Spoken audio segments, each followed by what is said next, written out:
Happy 2026.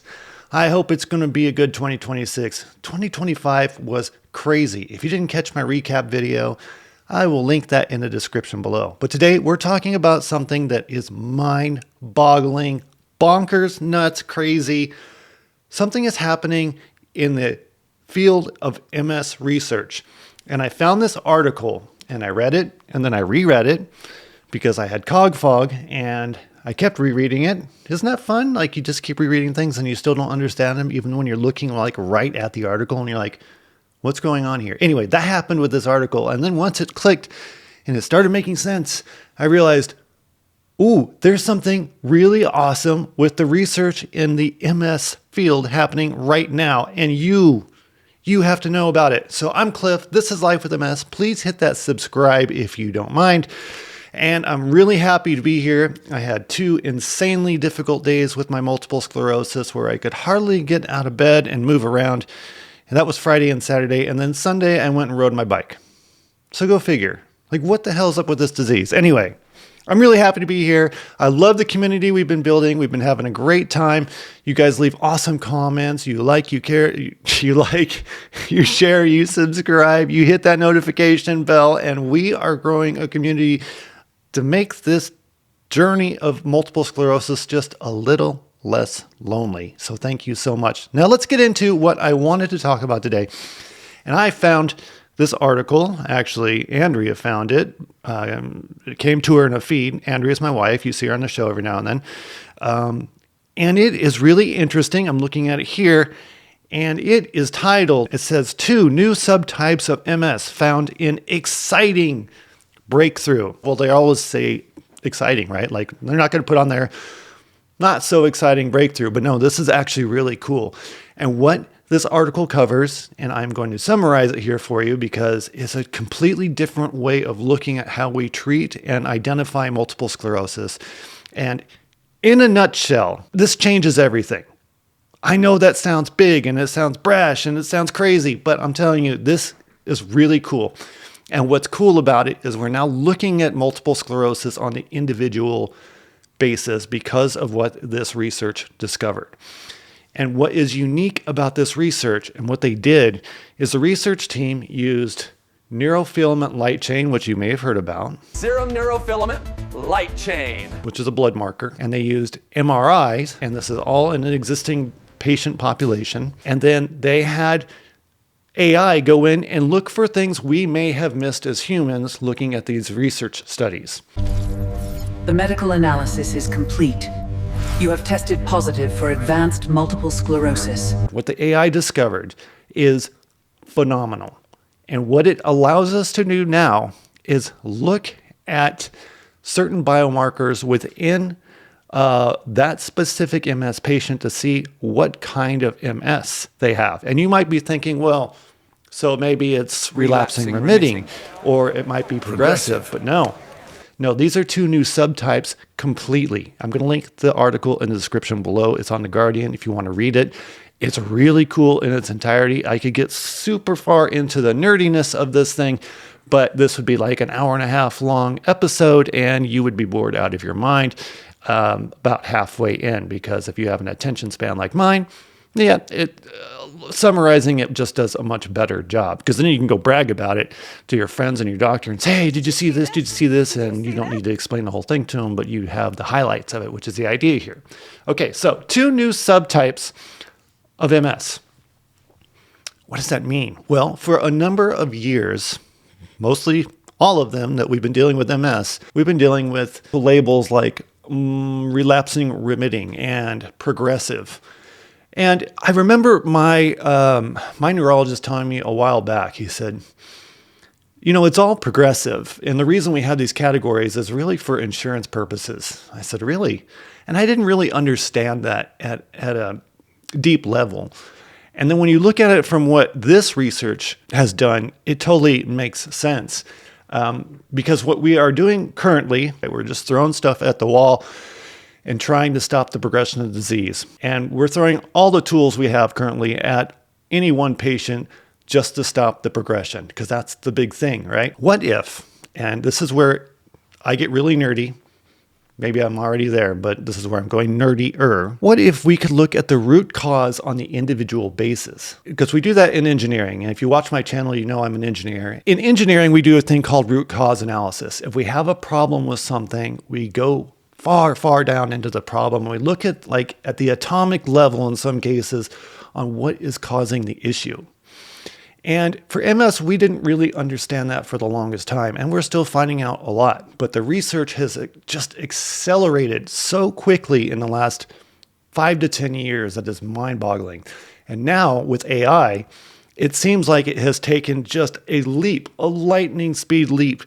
And it's just crazy what's happening. So what the research team did, like I said, is they looked at blood markers called NfLs, neurofilament light chains. They're actually a sNfL, which is a serum neurofilament light chain, because that's a blood test. That's a blood type. It's a protein in the blood. And then they looked at MRI brain scans, and then they used AI to look at the things that we were missing. And these two subtypes arrived. One is called early sNfL, and one is called late sNfL. And the difference is quite staggering. It tells a biological story per patient. We are looking at what's happening to the patient at a biological level in that moment.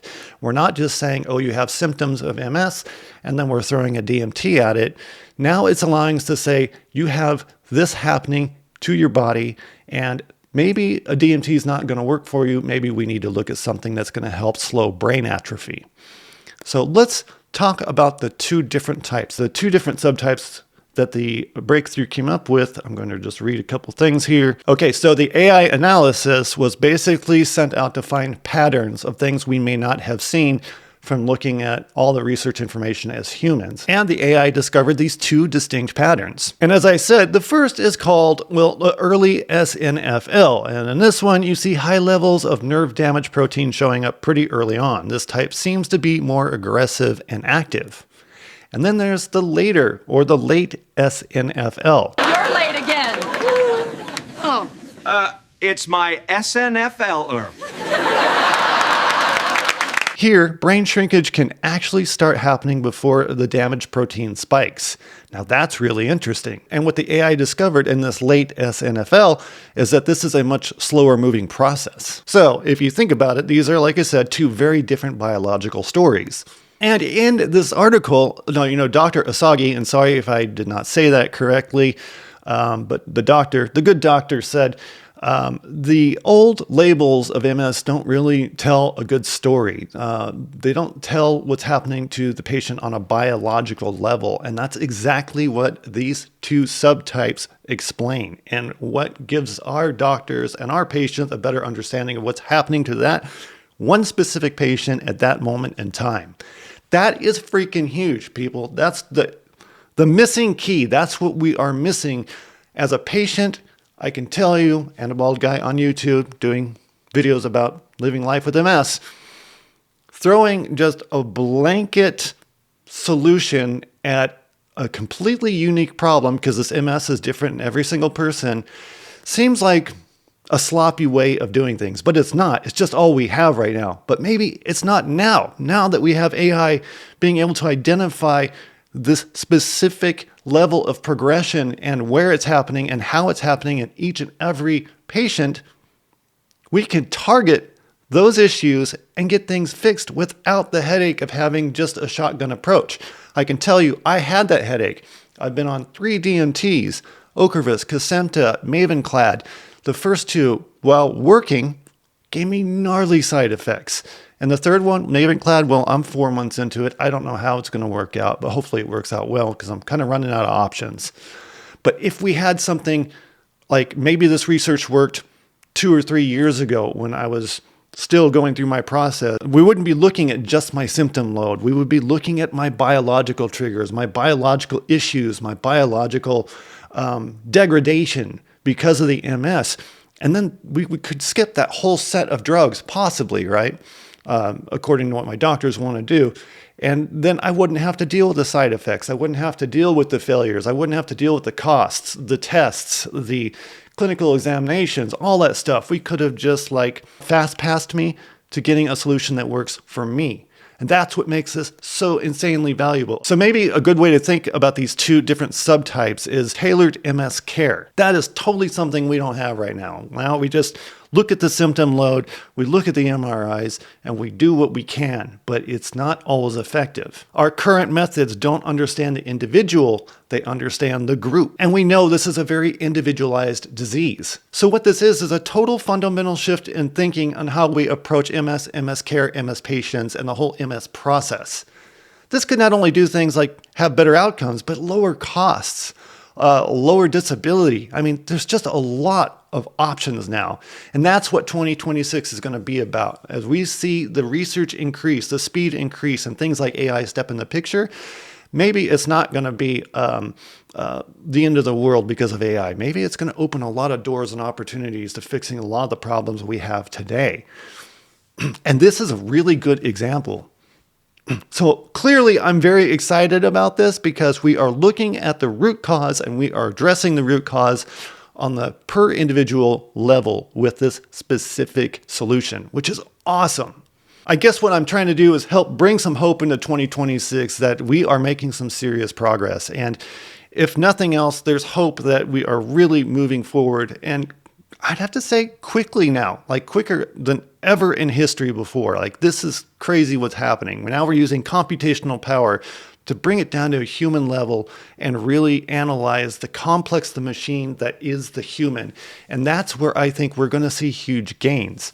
And you and I, people living with multiple sclerosis, we can now possibly see treatments that are super personalized per the individual. And that will make outcomes far better than they currently are. And even now, they're not bad, but they can be a lot better. Maybe that means MS is not long for this world. And could this lead to a future without MS progression? Absolutely. So as you go lay your head down tonight on your pillow and you're going to sleep and you're thinking about how tough your day was, maybe it's not going to be that tough for future generations. Maybe it's not going to be caused by MS, right? Maybe they'll have other challenges, but hopefully with our work, our community here, we're going to put MS out of business. And that's what I hope we see happen sooner than later, but we are certainly on our way. Thank you so much for watching. Thank you so much for sharing. Thank you so much for awesome 2025 and all the times before. I'm just eternally grateful. You guys know that. And let's keep this community going because the one thing we have is each other. And we all know that as we step into this disease lifestyle, it can be very lonely. But if we know how to communicate, like this YouTube channel, we're all going to thrive. So I'm Cliff. This is Life with MS. Thank you again for watching. And I'm out. And damn, I need a nap.